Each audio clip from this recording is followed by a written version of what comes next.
All right, hi everyone. So before we start, it all started late November 2020 at the lake, at the shore of the Lake Baikal. I was on holiday with my wife-to-be and her family, and I got a call from my future CTA coach to interview me. And we introduced ourselves, and he asked me just one question as kind of an interview to get me into the program. Sorry, and you still don't see it? So this was the question. Imagine an international large enterprise wants to transition from their old ERP to Salesforce CPQ. What would be your considerations? You don't have time to think, and you have like 2-3 minutes to answer this question. So, let me introduce myself. I'm Roman. I'm certified technical architect, and I hold another like 16 or 17 Salesforce certifications. I work at Customertimes for 11.5 years so far, and I'm a specialist in mathematics and computer science, graduated from Moscow State University. So today I want to talk about how my career started, how I became an architect basically, and what is it being an architect, knowledge and beyond knowledge. And what are the typical challenges that the architect faces in their careers.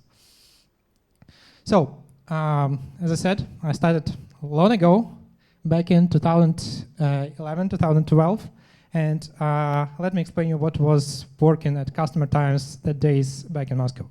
So first, we were doing mostly small and medium-sized projects that were really short on staff. What that meant? That basically meant that we were doing pretty much everything. Configuration, development, requirements, and even trainings of admins and end users. You have to cover pretty much everything.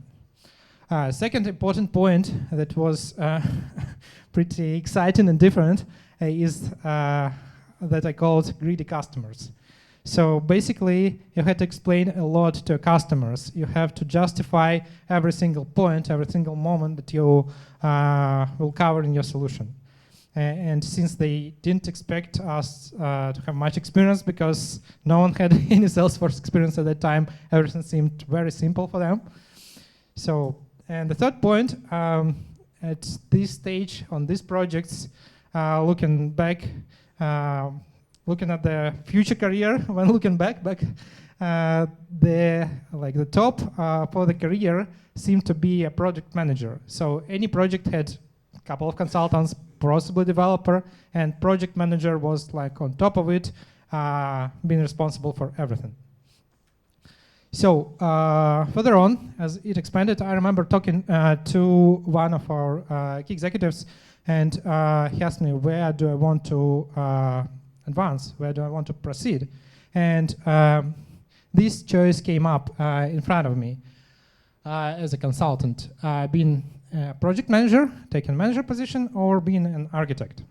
And if we look at it, they have pretty much in common, frankly speaking. So both think what's best, but the manager thinks what's best for the business, how the business will earn money. And opposite, the architect thinks what is best for customers' business, for them to be successful. The second is that you tell people what to do, both as an architect, as a manager, you explain people, but as a manager, you mostly tell what to do generally, like go and complete these tasks, talk to the customer, be nice, etc., etc. As an architect, you are very specific. You tell how to do things, what exactly to do, what exactly to set up. Third point is you talk to people a lot, both as an architect, as a project manager.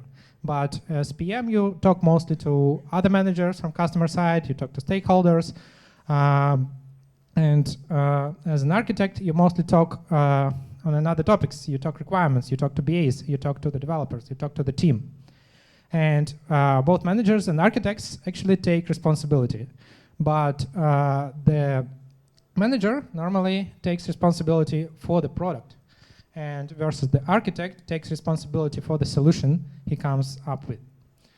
So long story short, I decided to take the right path. It seemed more exciting for me, and that's how I started to take architect positions on various projects. Years passed, a lot of years, a lot of projects in Russia, in US, and while years passed, I did a lot of stuff as an architect: data architecture, integration architecture, just solution architecture, and you can imagine I was learning a lot. And the more I was learning, the more I learned that I don't know much. And then sometimes I was getting the questions like, okay, tell me what is Customer 360 and what's the difference between MDM and CDP? And I didn't know. Or the customers are asking, okay, should we switch from first generation packages to second generation packages? And you have no idea. Or you see that your org has 20 million records in one table, and system surprisingly works a little bit slow. So how to handle it? So basically, you learn a lot as an architect. And it's well known that there are 3 types of information: what you know that you don't know, and what you don't know that you don't know. And what's fascinating is how large the third bucket is. You can't imagine how much you have even no idea exists. And what's more fascinating is this second chunk is expanding beyond your imagination. So the key thing about architect knowledge is you need always to expand 1 and 2. You keep learning something, then for the second point, you keep learning that there is something that you don't know exactly, but you heard about something, because otherwise you won't keep up. And another important point about architect knowledge is that knowledge is not just understanding. If you understand something, great, wonderful. But then second step is to implement something, to do something. And you can really say that you know something when you only can teach someone else the same thing. You can explain it. That's when you really can tell that you know something. But being an architect is not just knowledge. That's something beyond knowledge. And I outlined 3 important points that I want to talk with you about. First comes from the knowledge. It's getting solutioning to the subconscious level. Second is talking, and third is visualization. So let's talk about them one by one. First, solutioning. Coming up with solutions, with designs, with ideas. And as I said, they have to come from your gut. The very second you see the business requirement, you need to have some solution in place in your head. You need to have some answer. And it's normally based on some keywords that you see, like you see SLA. Immediately you should think, aha, service cloud entitlements. If you see offline, you should immediately think, okay, you'll probably need a native mobile app because there is no other way. If you see financial information, you should immediately have the flash in your head, aha, it's some restricted data, and I should pay special attention to it. And if you see real-time integration, you should think, aha, probably it should be RESTful APIs, request and reply pattern, wonderful. But that's not enough. After you get this first thought, the second, you need to come up with some assumption that will confirm your solution or break your solution. That's how you start your thought process to final best solution. And let's break these kind of solutions. For example, for Service Cloud entitlements, immediately you should start listening, thinking, aha, what about licenses? And hence, are there any other Service Cloud features that will be used? And what are the drivers for these SLAs? Maybe you can come up with something simpler than Salesforce out of the box, coming up with flows, for example. Native custom app. Again, immediately you should start thinking that native custom app is probably a separate team. It will take a lot of time. You should handle synchronization somehow, and it will be a nightmare. And immediately, like, the next question you should ask is, do you really need offline? Because based on a lot of experience that we have at Customertimes and in general in the world, a lot of people who want offline don't need offline these days. Speaking about restricted financial data, again, you should think probably some limited data set. You need to clarify the regulatory requirements around this data, and you should think, do you even need this financial data on platform? Or it can be virtual, or you don't even need it because it does make sense and bring value for business. And for APIs, for integrations, immediately questions like data volumes should come into mind. And again, if you need real-time integration, the first question is why you need it. Because it's normally hard to handle, it's not bulletproof, and there are better patterns if you really don't need real time. The second point is presentation. To handle presentation perfectly, the best option is to practice a lot and to define talk tracks on certain points and use the following key principles for not every conversation, obviously, but presentation like CTA-like presentation, C-level, exec level-like presentations. Your statements should be very clear and short, concrete to the point, and come up with assumptions. Again, let's look at some example. So back to the previous point for SLAs. So you could say something like, in order to meet the requirements around SLAs, blah, blah, blah. It's too long. 4 SLAs, that's enough. We could propose 3 options. Again, if you talk technical, if it's a workshop session, maybe. But if you want to give a solution to some top-level folks, you should come up with the exact one solution you're proposing. We suggest to use Service Cloud entitlements. And then you should come with assumptions. Why you propose it, very briefly, and under which circumstances it will work. So I would say because there are pros and cons and we analyzed, blah, blah, blah, you can just say, assuming escalation process is complex, but within the standards and Service Cloud licenses are justified by the requirements. That's it. The third point is visualization. And we think visually, and eyes are our most valuable source of information. But when you read, when you combine your words back into your mind, it takes time. So in a lot of cases, the picture, the diagram is much more important than a lot of bullet points and words and explanations. So a good diagram is essential. Every conversation about some technical approach, some technical system should have some diagram. And this diagram should follow some key principles as well. So it should answer the questions and represent the solution. It has to be clean and clear, and it needs to have right level of detail for the audience. I tried to do it with this slide deck. This is the diagram of this slide deck you're listening now. It has goals, and I'm not sure you see the letters here, but the goals are to educate, to entertain, and to inspire. It has listeners, different roles that you guys have.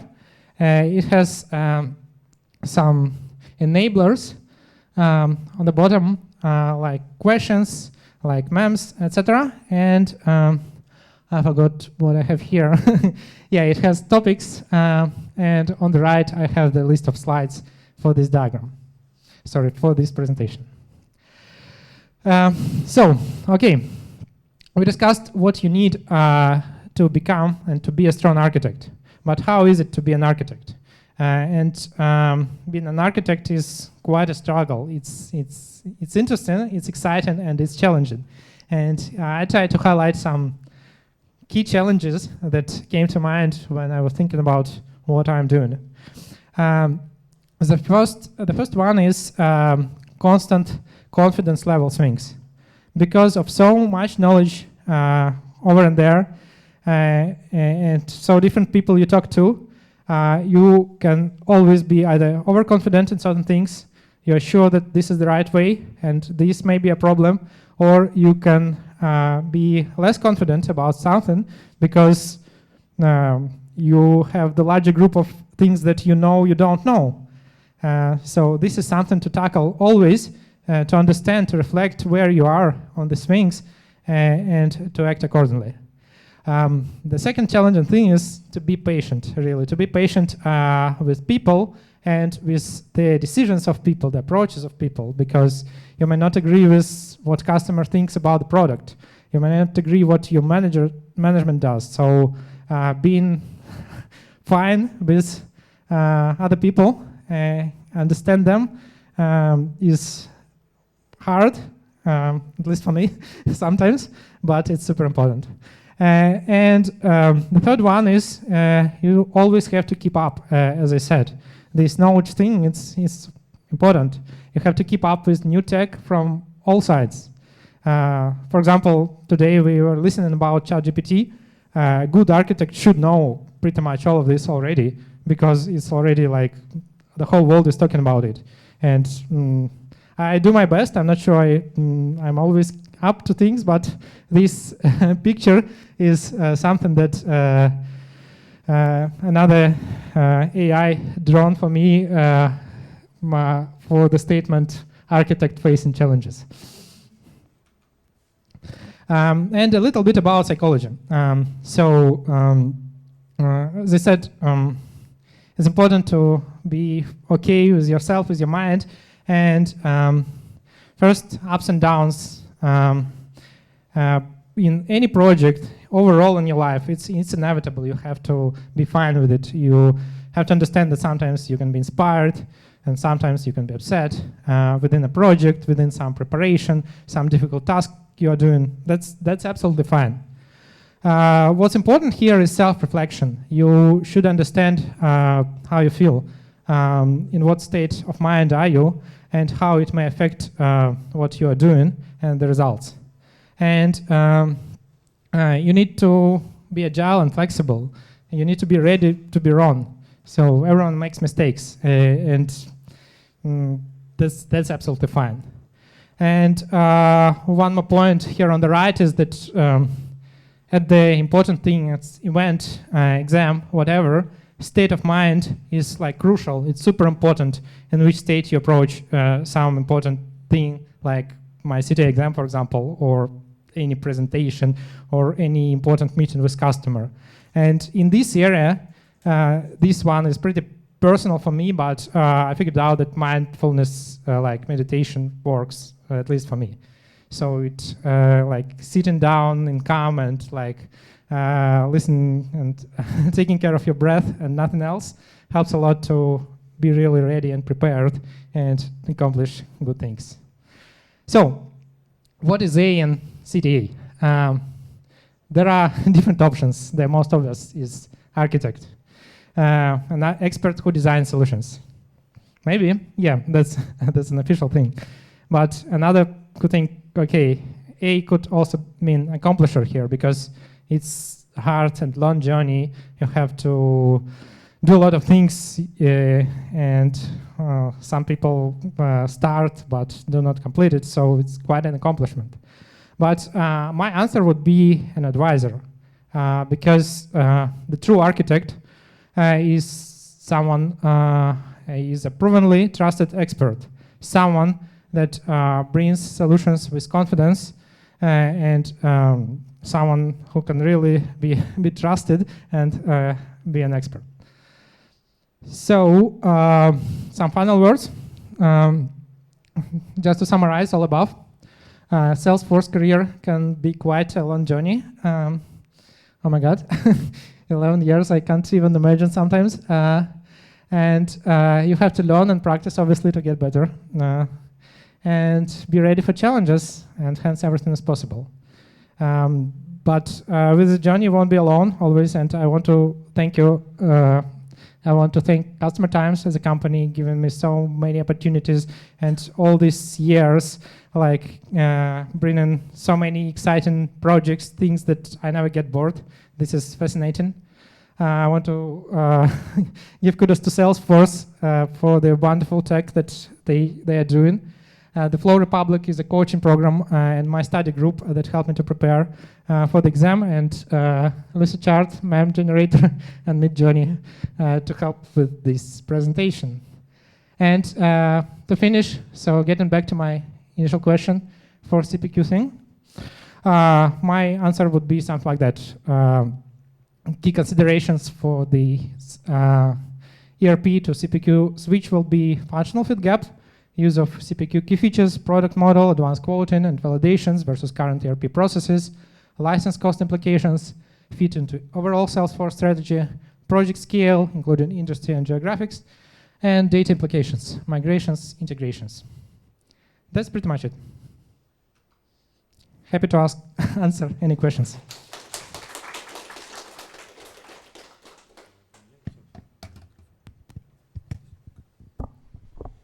Thank you, Roma.